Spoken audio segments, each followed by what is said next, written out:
Welcome to the Spark Report. John W. Davis and Pavy. What's going on, Pav? How you feeling? Man, how are you? I'm doing well. The LA Sparks are 7-3 in third place in the WNBA right now. They They seem to are be looking good. 7-3. They're Four-game on a winning streak. 4-game win streak. 5 out of the last 6. Definitely, they're playing actually some of the best. I think basketball I've seen them play on the fish, in my opinion, right now. Personally, I think. I've been meaning to ask them. Some of the things that you tried to install last year, like even though you have, it's kind of a new roster to a certain extent, do you think they're finally translating this year where it's like some things kind of like go without being said? I think so. I think what's really translating is that they're just playing basketball. And I think they just have to play basketball because it's literally been every other day for 10 days. They played 6 games in 10 days, won 5 of them. So at that point, you just play. There's no practice. We're going to try to install this, install that. You might do to walk through. You pay attention on film, but you just have to trust your veterans to play basketball. This is a team that literally has one rookie. The rest of the team has at least 3 years experience. Half the team is almost 30 plus, and they're getting closer to 10 years experience in the league or more. So they know how to play basketball, and it's just a point of trusting yourself and just playing basketball. That's literally what they've been doing now. And you've seen when the Sparks just play basketball and they focus on defense and they concentrate on that, then they can win 5 out of 6 games. And they can beat the teams they're supposed to beat. I'm going to talk about that later in the show. You have to beat the teams you're supposed to beat. You do not lose to the Liberty. Like, that's why I was on it last episode talking about if they lose to the Liberty, they need to leave the bubble. Because you just don't lose to a team like that. Especially in a season like this. If you had the normal amount of games, 34 games, something like that, then maybe you can afford to have some of those off nights. But now, I mean, you lose a game, that's basically like losing 2 games. Like, we like, this is the beginning of like the 3rd week of like them actually playing actual basketball, and we already halfway through the season. Right. Literally. And if you look at the standings, the Storm are 10-1, the Aces are 8-2, and the Sparks are 7-3, along with the Lynx 7-3 and the Sky 7-4. So all of those teams right there are battling for that second spot. If the Storm are pulling away at 10-1, which they seem to be, and yes, there's a possibility the Storm could hit a rough patch. But right now, it doesn't look like that. The Sparks have one more crack at them. The Aces have one more crack at them. And I don't know who else can really beat the Storm. I guess the Sky beat them in the beginning of the season. So, I mean, there's really only about 4 other teams that have a legit chance of beating the Storm at this point. So you're going for second place right now. But they control their destiny, and that's what you want. You want to be able to control your destiny. And I think that starts with Candace Parker. After 10 games, Candace Parker has shown that she is the most consistent and the best player on the Sparks in the Wubble. She is in true MVP conversation because to be MVP in the league, you and I have decided that you have to be from a top 3 team. Yeah, she is for sure in the like I've said. So it's between Candace Parker, Asia Wilson, and Breanna Stewart. And the order right now is probably Breanna Stewart, Asia Wilson, and Candace Parker. But she's still top 3. She's there. And to me, she's right there. And to me, I think the Sparks are, 2nd in defense right now, if I'm not mistaken. To me, I think that, honestly, all year, I think she's kind of been an anchor in the defense all year. Even the bench is 2nd in defense. Yeah, like I think arguably, she's kind of been an anchor. I think she's been setting the example defensively all season. For her to be who she is, when you see her, hustling baseline to baseline, she, ends up, she's starting on one block and ends up at, like at the 3 contesting the shot. It sets the tone for everybody else. If Candace is doing that, then that means you got to work too. If Candace is doing all that, because she don't have to. Right. Especially in the second half, or honestly, the last third of her professional career. Exactly. To play defense like you've never played defense before. It says Candace Parker probably hasn't played defense like this since Tennessee. I wouldn't say since Tennessee. Since Tennessee.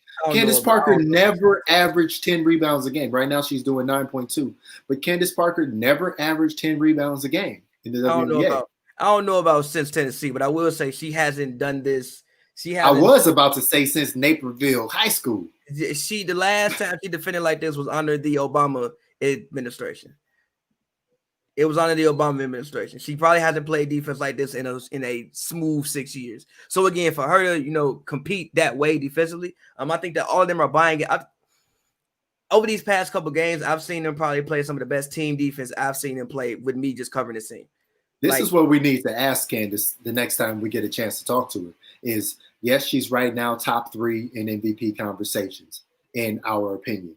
And I think she's maybe even higher up than top 3 in Defensive Player of the Year conversations. Because in the beginning of the season, it was Sylvia Fowles by herself. Yeah, but Sylvia Fowles is hurt right now. And she's hurt indefinitely with her calf injury. And Cheryl Reeve is the type of coach who knows that the most important thing is playoffs for them. And she's already seen that this can be a successful team with Sylvia Fowles healthy. They've barely lost a game with Sylvia Fowles healthy playing in a whole game. So right now, there's pretty much no way the Lynx are not going to make the playoffs. The Lynx can still beat teams in the bottom third of the league, even without her. Nafisa Collier is the player of the week for her conference this week. So they have an all-star who can carry them. Honestly, this might be a great thing for Nafisa Collier because she has to be player A and B right now. Yeah, and there's no oh, we got to get it to Big Seal or Mama Seal and then get it back out to me. It's like, no, you get the ball, Nafisa Collier, and you have an open 3-point shot, you shoot the ball. Also, like that's one of the things she's talked about that she's had to gain confidence in is shooting the ball. Like you have to shoot threes, Nafisa. Also, I just think that for a young player, finding your voice, just in the locker room, and, on the sidelines and also on the court. I think that obviously I've heard them through the broadcast say Sylvia Fowles has found her voice over time. With people like Simone Augustus departing, right. Maya Moore departing, things like that. But now, Nafisa is looked at as the number one option consistently, and it's basically her team. If Sylvia isn't there, it's her team. So she's the person. Let me add to that. She is not only is her team, she's the only captain left on the floor. Yeah, there were 3 captains this year for the Lynx. It was Karima Christmas Kelly, who is out. They waived her after she had her major injury. So she's gone. Sylvia Fowles is out indefinitely now. It's literally the only captain they have left on this team. Like she is like saying, look at me. I am the captain of this ship. Like that's what she literally has to do now. Yeah, and as a second-year player, as the rookie of the year from 2019, like she's got to put him on her back now. I think it's good for her, though. I think it's good for her long term. I'm always about young players finding their voice and being empowered sooner than later, because I think when you are a player that of her quality, there will come a time at some point in her career where she will be asked to lead in her voice and also lead with her play because she is a high quality player. So I think the sooner the better for her. If this works out for her, she should at the minimum make second team all WNBA. Yeah. She should be a top 10 player in the league. But think about it from a forward position. From a forward position right now, you have Breanna Stewart, Asia Wilson, Candace Parker, forwards and centers. Real quick. But then other than that, real quick, what is Candace listed at this year? Is she listed as a forward or is she listed as a center? She's definitely been playing center this year. So what is Candace actually listed at this season? I believe forward center. Let's just call her a center. Okay. She's eligible as a center. She's playing a lot of center. That's what I'm saying. Normally they would have NECA play center. Yeah, but it's been Candace anchoring the defense. Yeah, this year. She's been playing a lot of center this year. So let's just put Candace at center. Let's say Asia Wilson, Breanna Stewart can fill out the rest of those wings. I don't know who you want to put as guards. Maybe you want to put Arike, since she's a leading scorer in the league. Put her as one of the top 2 guards in the league. DeWanna, because you need a point guard. Yeah, DeWanna, I think, has to go. You can't fit or maybe you put Arike and DeWanna on their first team. No, because I don't think DeWanna's playing guard. No, because DeWanna's not playing guard, and I'm pretty she's always playing guard. She's not playing guard, but she always like playing yes, but guard. like what is she listed as though? Because that's the issue. Forward, What is she listed as? forward, Well, she listed at forward. Then usually they do, you know, 2 front court, well, three front court players, 2 backcourt players. So right. I think Enrique and Courtney. Okay. I think. And then second team, that's where maybe you DeWanner and you can get Nafisa in, because I don't think because Diamond, obviously I thought Diamond would take a step, but her health hasn't allowed her to do that this season. So I think second team would be where you would fit Nafisa. Another second team guard could be Kelsey Mitchell. I mean, she's scoring a lot of points for the Fever. That's the thing. Like the players that are averaging close to 20 points, like they're going to right, but they're going to get their due on these all WNBA teams. Like they're not in the MVP conversation, but they're going to get their due when it comes to awards, because like your points and your scoring and your passing and all of that is going to be rewarded. So they're going to get the rewards. Agreed.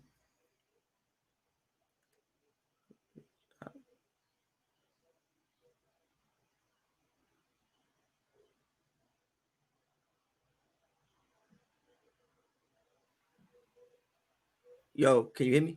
Yes. Okay, I think we're back. We're back. So sorry about that. I'm like, no, it's all good. It's all good. So yeah, it just went away in video, but so, but yo, if you are watching this live on YouTube, drop us a comment in the comment section. I want to know what you have to say about this next question. If you were Candace Parker, and I want you to answer this, Fabi, then I'll answer it, and I want to hear from the viewers. If you were Candace Parker, would you rather be the MVP of the Wubble or the Defensive Player of the Year of the Wubble?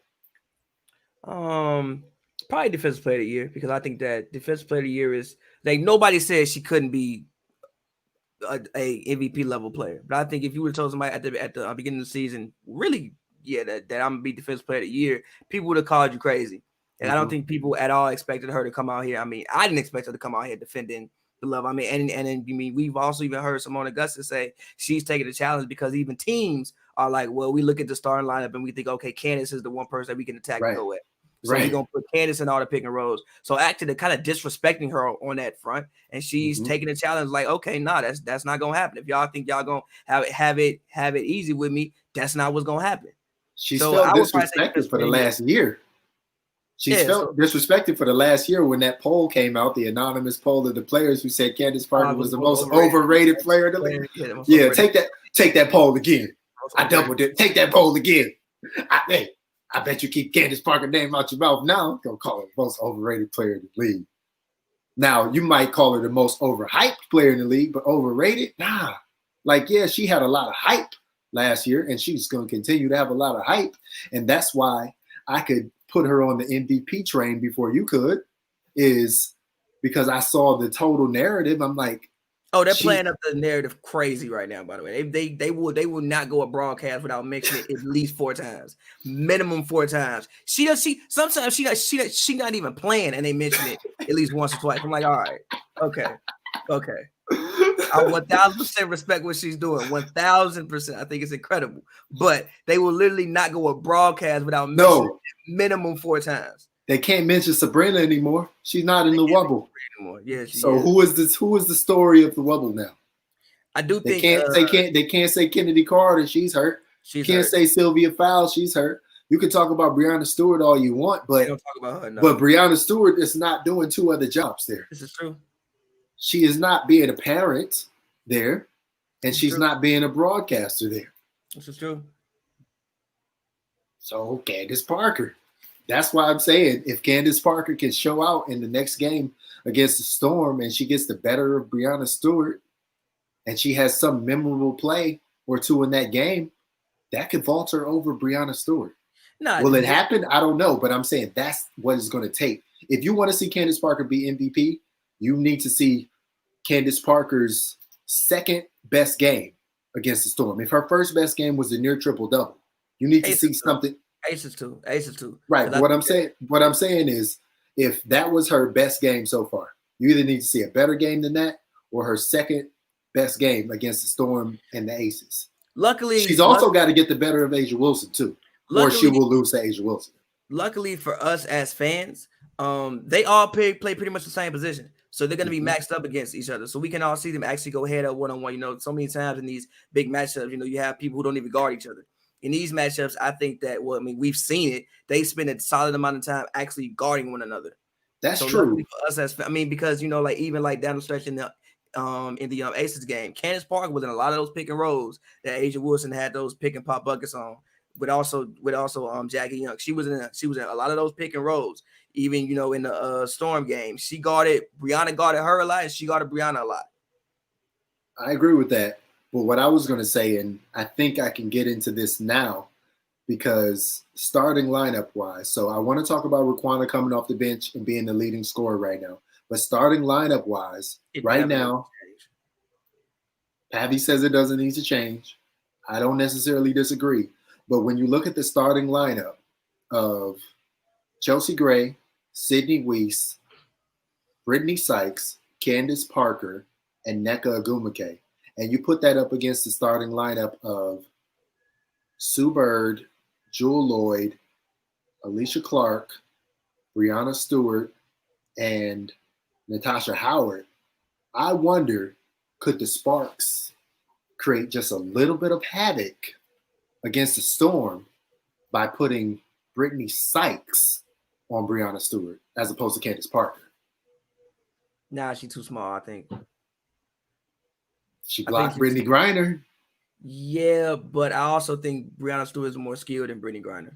She is. Brianna Stewart will just shoot over her. But I'm just saying. I just like watch Brianna play. Brianna got all the skills, all of them. Like every move you want, she got it, and she can also shoot the ball.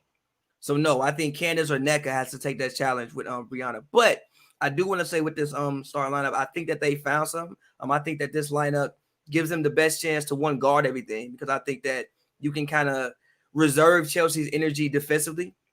Because I think that Brittany Sykes can guard whatever guard, because I think that, you know, even Fish said, you know, it's a very long day when you line up and see her across from you. She's going to hawk you all the way up court. She's very, very athletic. Like, I love TRP's physicalness, but TRP isn't as athletic and quick as Brittany Sykes. Brittany Sykes is quick and athletic, so she can go and guard a guard. She can even guard smaller guards. Like, you can even put her on Jordan Canada, somebody like that, and feel fine with it. And even, you know, even though Jordan they're basically the same height. Yeah, I mean, let's keep it real.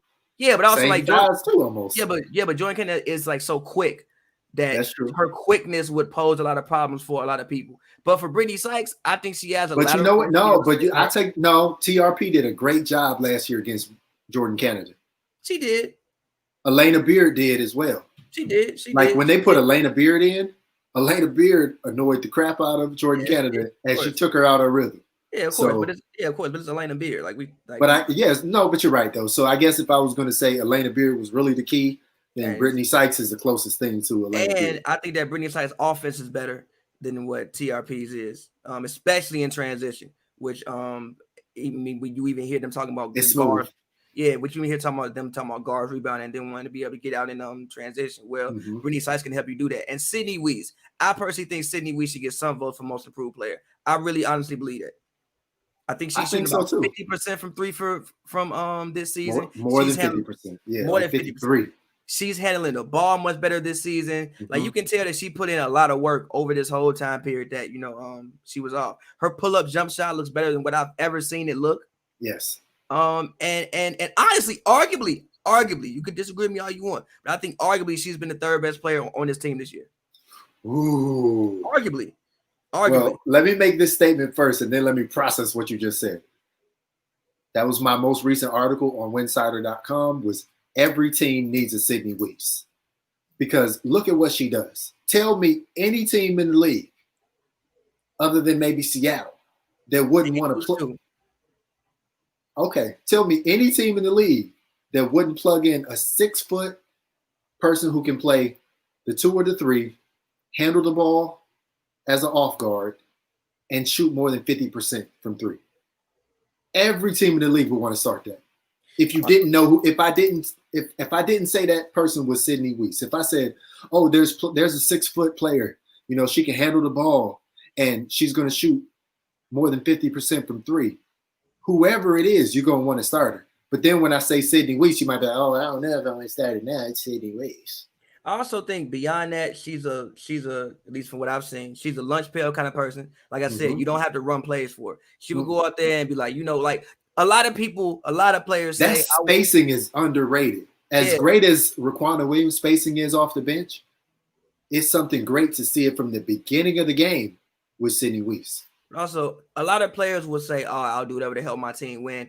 I really honestly believe Sydney will literally do whatever to help the team win. Sydney Weiss would play center if they asked. I honestly believe Sydney Weiss would do whatever to help the team win. I think that she's like, you even see her every time she's on the bench, she's up jumping around when anybody makes something. I think her personality is very infectious, and I think it translates to the court. Like I said, you don't have to run plays for her. She's not going to complain. If she doesn't get a shot for 5 minutes, that's not going to affect her defense. It's not going to affect her hustle. It's not going to affect anything else that she does. And I think that, like I said, I thought she should have been starting all year. I think she just puts everybody else in their proper place because you don't have to run. I love Raquana, and I think Raquana off the bench, she should probably be 6th woman of the year. But I think with Raquana, you have to keep her engaged offensively to get the best out of Raquana in every other area. Sydney, you could literally not run nothing for her for like 5 minutes, and she'll get a shot in the corner. And if that's the one shot she got that quarter, that's the one shot she got that quarter. Right. She's still gonna dive on the floor for loose ball. She'll still pick up a tough defensive assignment consistently. She'll do those things, and her energy never changes. The energy never changes, and that impact doesn't change either. But the good thing about starting Sydney Weiss is if for some reason the energy did change, you have the ability to put other people in the game to replace her. Just like if for some reason Brittany Sykes wasn't having the proper energy. That's why I think I'm okay with this starting lineup. And that's, again, why I wrote another article and I said, the pros and cons of starting Sydney Weiss, Simone Augustus, and Brittany Sykes. And there were too many cons for me to start Simone Augustus, but there were more pros for me to start Sydney Weiss and Brittany Sykes and to start them together. And you were on the call too. And they both talked about, especially Sykes, talked about the chemistry that they have developed as roommates. And I had talked about that before they started talking about it. I'm like, that's underrated. Off the court chemistry is so underrated. And you can see how underrated that is because Marina Mabry didn't get any tick for about the first 7 games for Dallas. Soon as they start her with Arike, what's Arike do? Score 33 points. And what's Marina do? And Marina had 17. She actually had the game clinching bucket. Bro, they scored 50 points together. She actually had the game clinching bucket on a step back on top of that. She actually had the game clinching bucket. So shout out Marina. They had 50 points. Yeah. Right? Yeah. So shout out to them. So that's the benefit of that. Sometimes it's not always about, putting, like, you have to determine who your best 5 players are, but you also have to determine who plays the best as the 5 together. Again, my thing is Raquana Williams will always be one of the best 5 players on the Sparks, but it doesn't mean she should start. Again, when I look at starting lineups, I don't want 4 people I got to run plays for. Simone Augustus is one of the best 5 players on the Sparks. Yeah. If I had to name the best 5 players on the Sparks, it's going to be Candace Parker, Nneka Ogwumike, Chelsea Gray, Simone Augustus, and Raquana Williams. But you can't play all 5 of them together right now.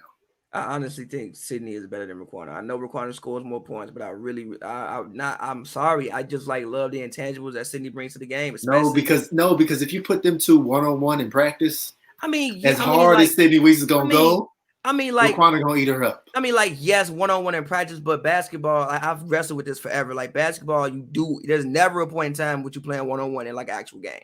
Never. So it's what? James Harden does it all the time. No, because there's no, because they're still spacing. Like he can do that because everybody on the court can shoot. If people on the court couldn't shoot, he couldn't do what he do. There's never a point in time. Kennedy Carter been playing 1-on-1 before she got hurt all the time. There's never a point in time in which you literally just going out there playing 1-on-1. There's nobody else out there with you. So it's still always about how you best fit in the team. It's still always about how you best fit in the team. You're never going to go out there and just literally play 1-on-1. Like, yeah, Harden will do his own ISO things, yeah, but there are things that create that and help him along with that. Maybe okay. If you want to say for this 10-game sample size that Sydney Weiss has been your 3rd best player, I'm not going to argue with you, but I'm going to say I still contend that Raquana Williams is one of the top 5 players on the team. That's fair. Because you can't be a top 5 player on the team and be the leading scorer. Like if you're the leading scorer on the team, you can't not be a top 5 player. That's what I'm trying to say. She's leading the team in scoring right now when most of her games have come off the bench. Yeah, but I think that she is excelling in her role. I think that her role is to come in and score. You can't not be a top 5 player on the team when you scored 51 points in a game and it was like your second season. I hear what you're saying, and I feel you. But again, I think she her scored role 50 over in Turkey or wherever she was. Again, I think her role is to score. She comes in, and that is yes. her role. Her role, yes, and that is a necessary role off the bench because that makes no lulls in the offense because the starters can score. If Chelsea Gray continues to work herself inside out, she'll have the proper rhythm and she'll be effective. Candace Parker can force it to the basket pretty much whenever she wants to. Now, yeah, it's going to be them one hands and this and that and whatever, and she's going to be searching for a foul. But yeah, Nneka Ogwumike can always be the beneficiary from a Candace Parker or a Chelsea Gray pass. So she can also create her own offense. Right. But those 3 players are, like you said, enough offense. But when they come out, you can't always depend on, no offense, but you can't always depend on Christina Nigwe right now. You can't depend on Marie Gulish to be ISOing and doing stuff like that. You can't even always depend on Taya Cooper's offense to maintain it. But because Taya could take 4 or 5 shots and miss. Right. That's why I'm saying Raquana Williams is a top 5 player on the team because her role is so crucial. If there is no Raquana Williams, they would have lost one of those games. Not that they play defense the way that they've been playing defense. But again, I think that defense is what's making them win these games. Like, yeah, they're scoring points, whatever, but they turn teams over like 20 times. If you turn teams over 20 times, you gonna score some points. But like you said, Raquana's offense or Raquana's defense is predicated on her offense. When she's into that, she's into all of it. Again, so now you're getting sub-elite level defense from her too. I understand what you're saying, but again, I just personally just love the intangibles that Sydney brings to the game. You even talked about her space. So those are my top 5 players on the team right now. Who are your top 5 players on the team now? Top 5 players on the team right now would be in Candace Parker, Nneka Ogwumike, Chelsea Gray, Simone Augustus, and Sydney Weiss. I'm sorry, Sydney Weiss. Sydney Weiss. I really love what Sydney has brought to the team this season. I thought she should have been starting from day one. Again, I just think that she does all of the little things that she may not score 20 points every night, but she's shooting like 50%, 53% from 3. That is crazy, especially with the people that she's out there with, and with a Chelsea Gray who can, penetrate. And also, if, you post her, you basically have to double. With a Candace Parker who can find you from anywhere. Nneka, who's knocked down and can also create her own shot. She can literally stand in the corner, just wait for the ball and shoot, and she's shooting at a 53% clip. And then she can also handle the ball. And she'll do all, like I said, she'll do all of the other little things that other people will not do. I personally just think it's Sydney Weiss. I just love what she's brought to the team this year. I do. I'm sorry. Well, when we talked to Sydney Weiss when she got her contract extension, she said basically her only personal goal, because obviously she wants to win a championship, but her only personal goal was to be an all-star. So she keeps this up. She keeps making open threes, and she has an opportunity to, in a more normal setting, season play 28 to 30 minutes a game.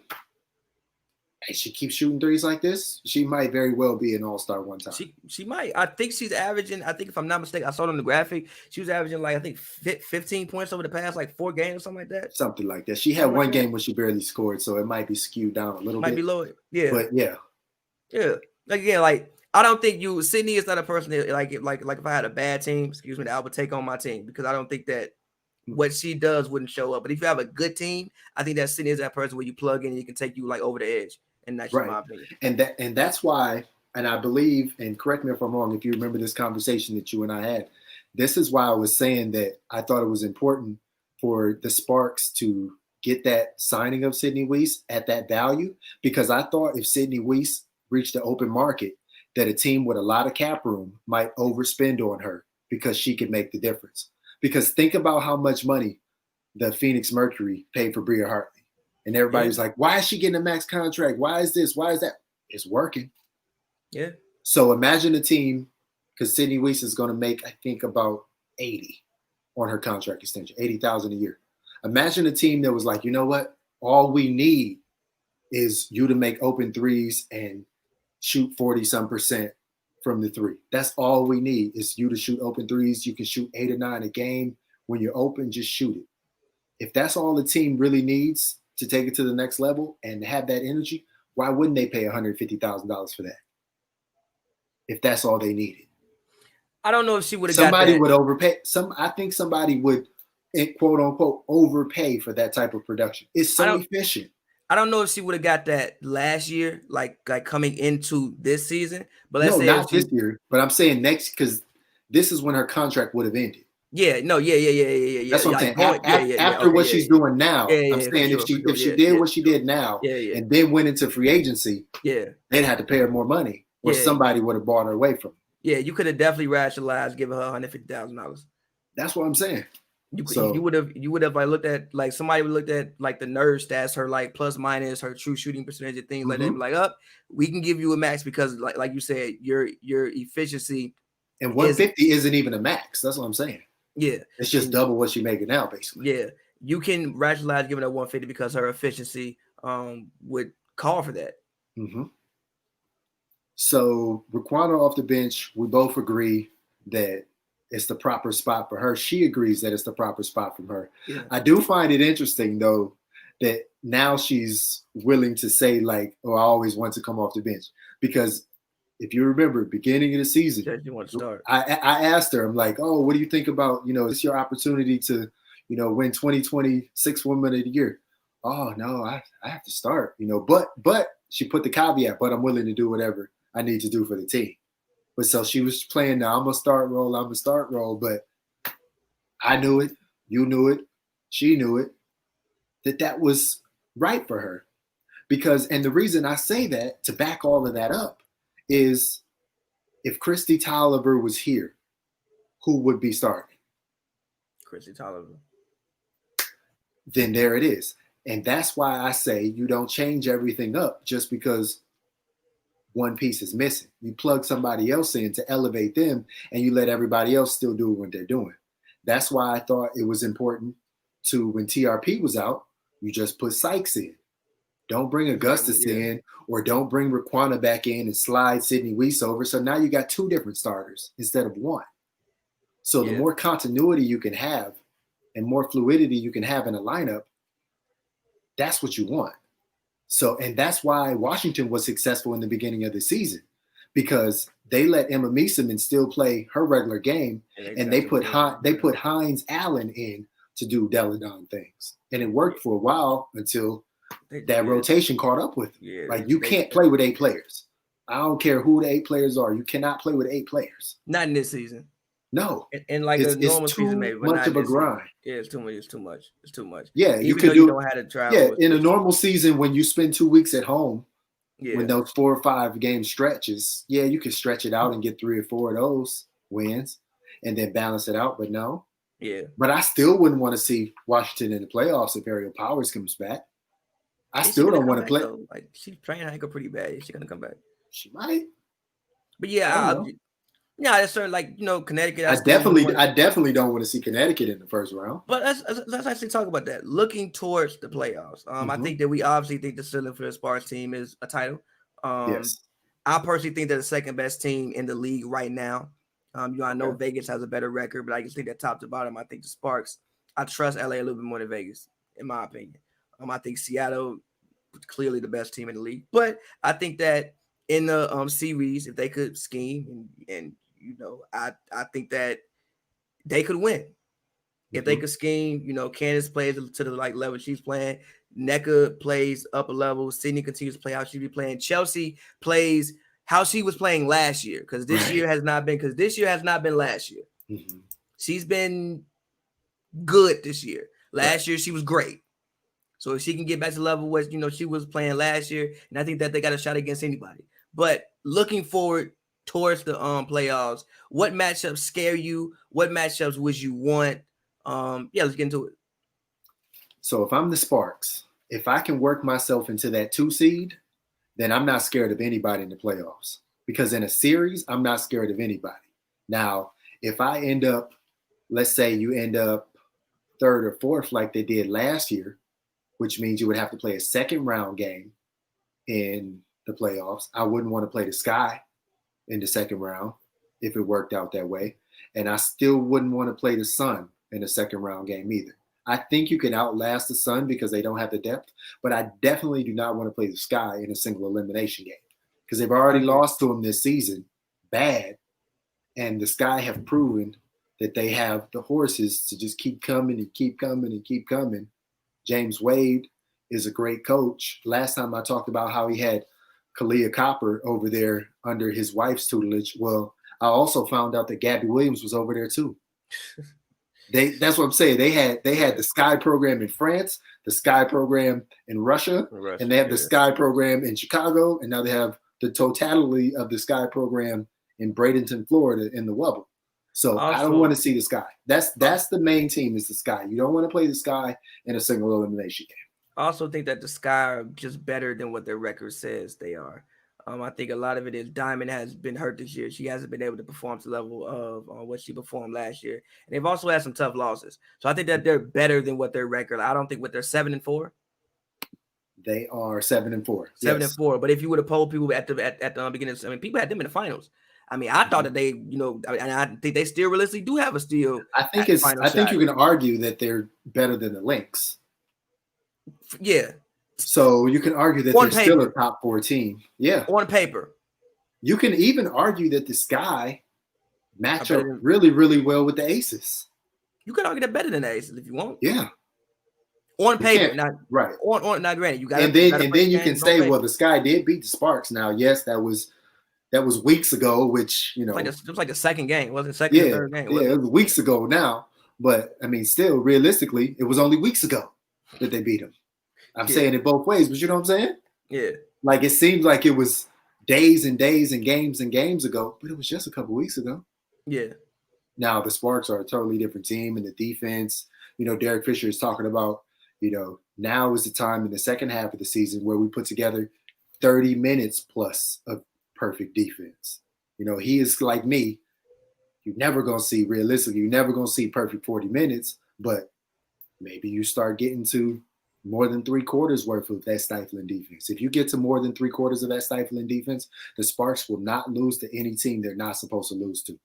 And if you look at the standings right now, the Sparks should not lose when they play the Liberty again. They should not lose when they play the Dream twice. Honestly, they should not lose to the Mystics, the Wings, nor the Sun or the Fever.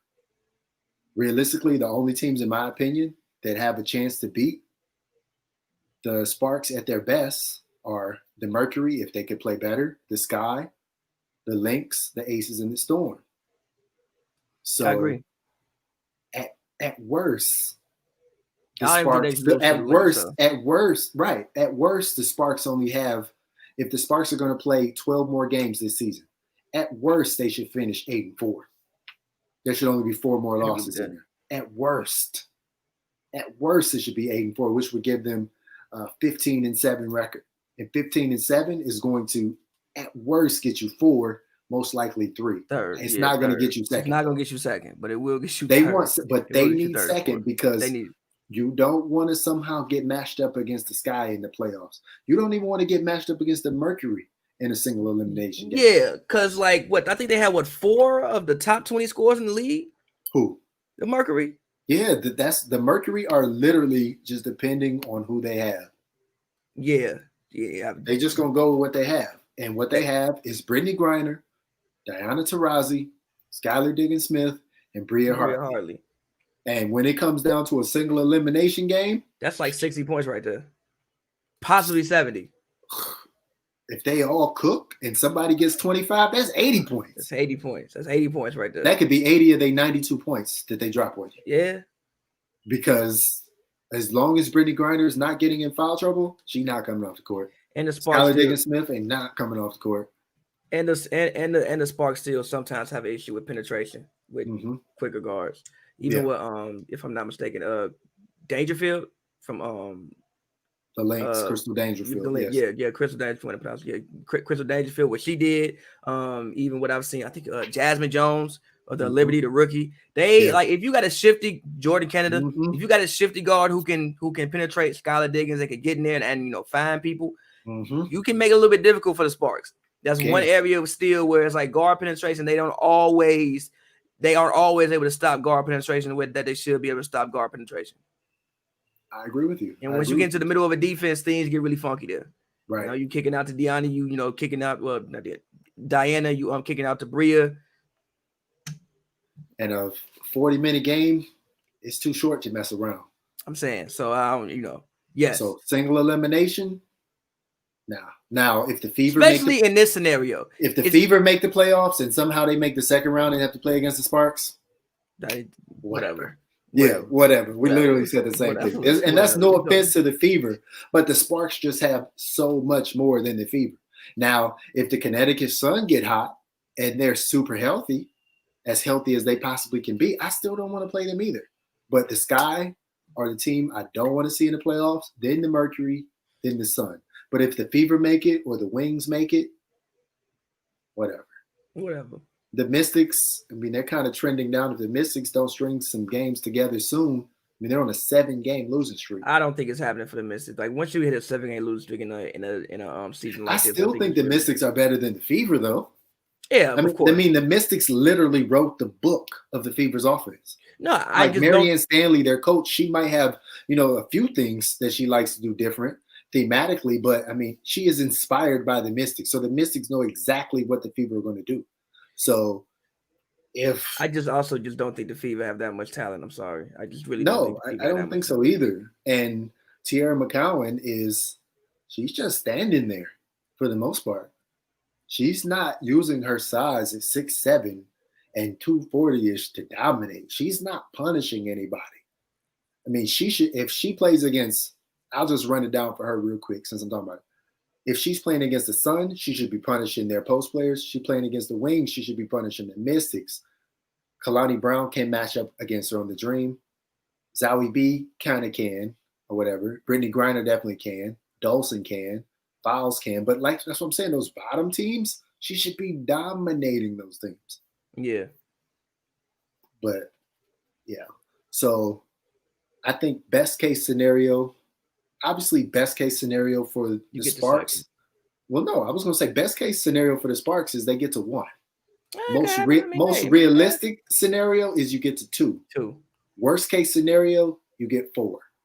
Anything worse than that, they are in trouble in the bubble because something went wrong. Something went totally wrong because they've shown that they can win a game without NECA. They've shown they can win a game without TRP. They've shown they can win games when Simone Augustus barely plays. They've shown they can win without everybody so far. As long as they can stay remotely healthy, I think that they'll be fine again. I think the key for this team is defense. I think that they're playing some of the most inspired together defense that they play. I've always thought that they had really good individual defenders, but I didn't always think everybody was on the same page. Right. It seems to me defensively, everybody's on the same page. And as long as they can do that, they'll figure out a way to score points. You got Raquana, you got Candace, you got NECA, you got Chelsea, you got Simone. You're going to figure out a way to score points. It's going to happen. But the thing is, you have to be consistent defensively every night. And again, if they're going to keep turning teams over the way they've been turning teams over, they will be just fine. And I want to congratulate the Sparks for being in the moment, because there are some players on that team who you would consider fringe players going forward. When you look at the idea that Christy Tolliver is not playing, Chinea Gumike is not playing, and Maria Vadiva is not playing. Those are 3 players that would have been on this roster if they did not decide to opt out or stay overseas. So that means that at least 3 players on this team would not be here. Somebody else always looking. Right. But like you said, if they get to a championship level, everybody on this team is going to look good. It's going to make Marie Gulich look like the games we've seen Marie Gulich play. She's played better than several other backup post players on other teams. I've been impressed by Christine. For one, her jumper looks Christine good. Nigwe has been impressive. Her jumper looks good. Yeah, the only person who hasn't had time to be impressive yet is Rashonda Gray. Yeah, and I And honestly don't know if she'll get it. no, but between you and me, I think she's going to get a game. She's going to get a game or two at some point during these next 12 games where you're going to be like, oh man, Rashonda Gray should have played more minutes. Because Yeah, if Rashonda Gray can catch the passes that she's going to get from Chelsea Gray or from which is a huge Cooper, thing for being. it's a She got to be huge able to catch the thing. ball. If she can catch those Huge passes thing. and she can stand in the spots that NECA stands inside, she'll get a game where she has 10 points and 8 rebounds easily, just off easy buckets. And that's going to make her look good because there's going to be some systems in the WNBA where that's all they need their backup big to do. Yeah, I think the Sparks. I mean, I think the Sparks have a roster full of WNBA, like official WNBA players. Like, there's nobody on the roster, and I'm like, what are you doing in the league? Everybody can play. Yeah, Everybody no can French find a fries. role. Everybody can play. Everybody can find a role somewhere else, especially in a season like this. You even get to. I don't know how much contact they might have with other teams, but you may get to know people from other teams. You may get to know management. They may, you see them in passing, Well, have they're a definitely conversation, watching you. They're definitely watching you watching because a you. lot They're of all those teams there. have those GMs there. And so Yeah. they're seeing these people in person. And the fact that, when they're scouting these games, there's some games that Rashonda Gray hasn't played, but Rashonda Gray still looks engaged. Yeah, Rashonda that's Gray is big too. still contributing. That's big too. Everybody is going to say they love Rashonda Gray in the locker room. Holly Rowe speaks her up and talks highly of her. So if you just need that 11th, 12th player on your roster that's experienced and that can take the things that she's learned from greats like Candace Parker and Nneka Ogwumike, there's a spot for her. Yeah.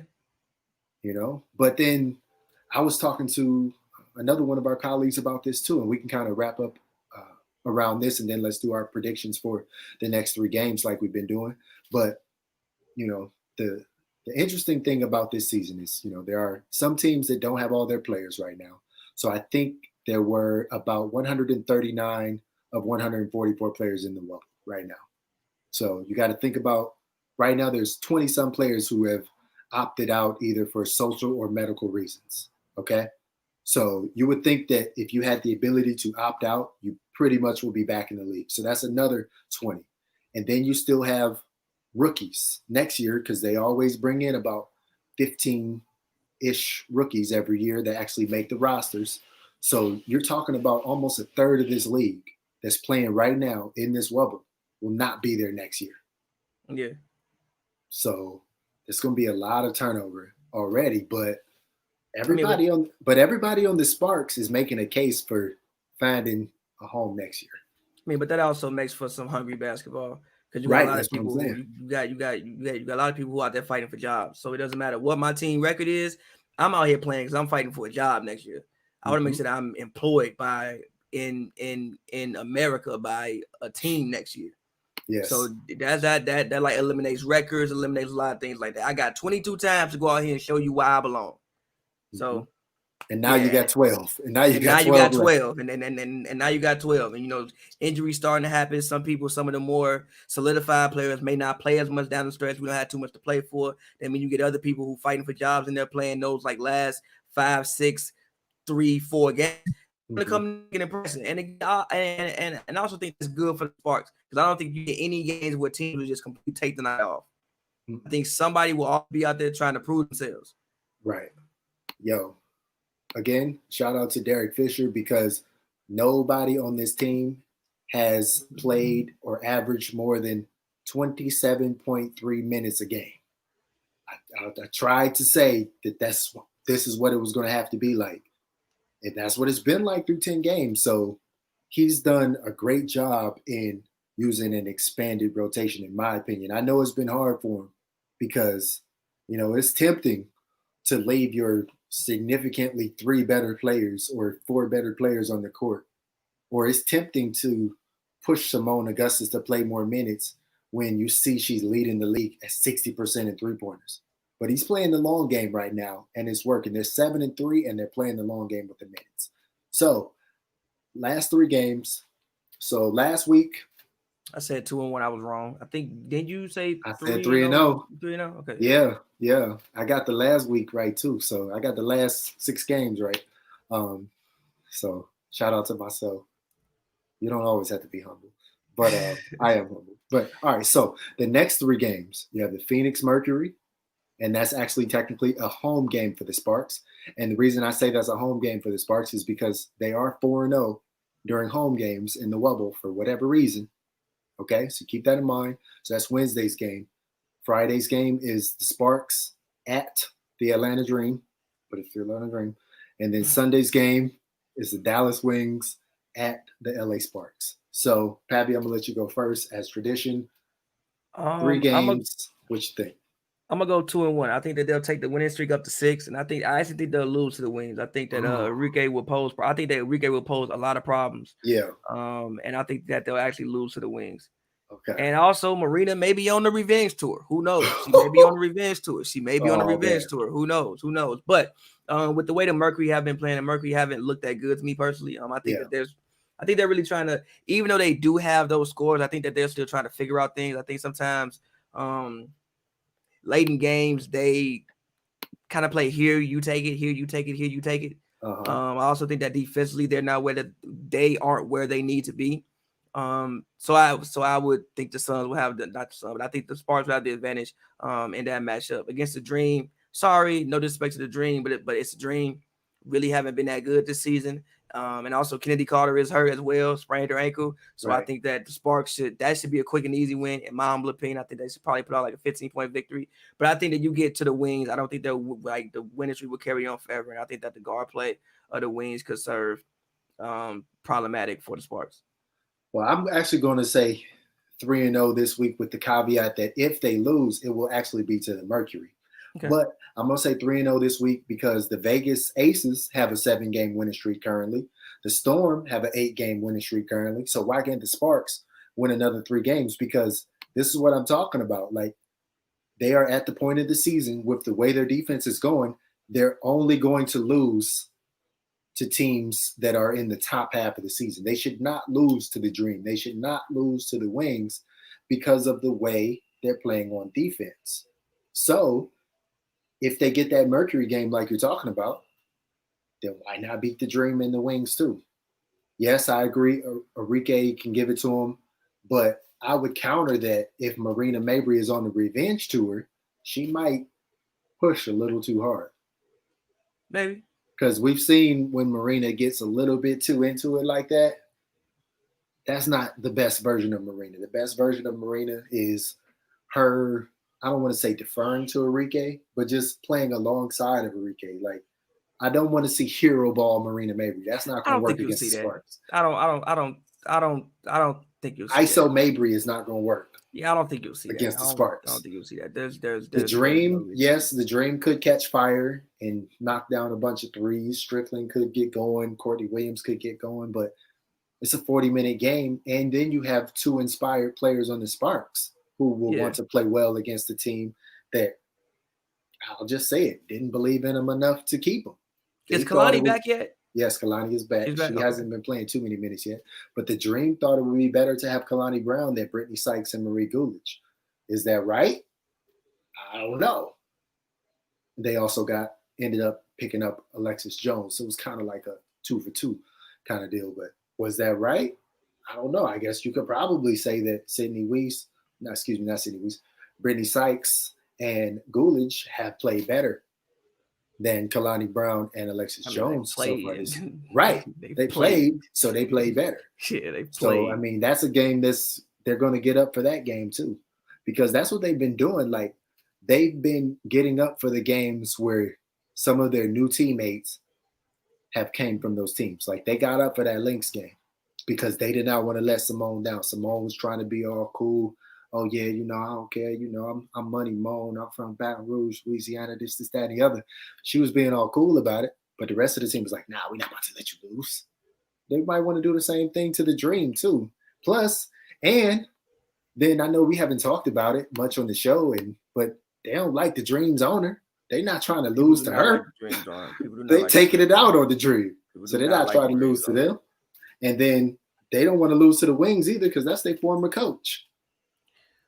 That's Agler. So I mean, I just think that you can find motivation in every game. Yeah, of course. I just think that the guard play of Enrique could pose a lot of problems. It's going to pose a lot of problems for them. But that's where Brittany Sykes and TRP come into play. That would be a game where TRP will be used.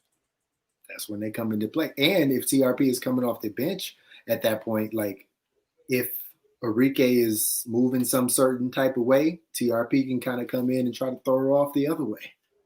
So that's the great thing about TRP off the bench too, is if Sykes and Weiss are not doing what they need to do in the beginning of the game for some reason, or what they're doing is not effective, boom, TRP in for one of them, change the game. I personally want to see Sykes and TRP play together at some point. I think you'll see it. I want to see that. I want to see how effective that is, because I think that can be almost effective as Weiss and Sykes, but we have to give it a chance. Defensively, offensively, no, but defensively, yes. Give it a chance. I just say give it a chance. You'll see it. I think you'll see lineups with like Chelsea. Like, let's say maybe, you play a team with, two high-quality guards. Maybe you want to hide Chelsea a little bit defensively. Mm-hmm. You throw out TRP and Sykes. You let either one of them take the point guard, whoever take the off guard. You hide Chelsea kind of on like the wing. I think you'll see it at certain points in times this season. Yeah, because when you play against the Storm, you're going to need everything you got. When Jordan Canada and Jewel Lloyd are on the court at the same time, or if they decide to go with Sue Bird, Jordan Canada, and Jewel Lloyd at the same time, because Jewel Lloyd is a big guard.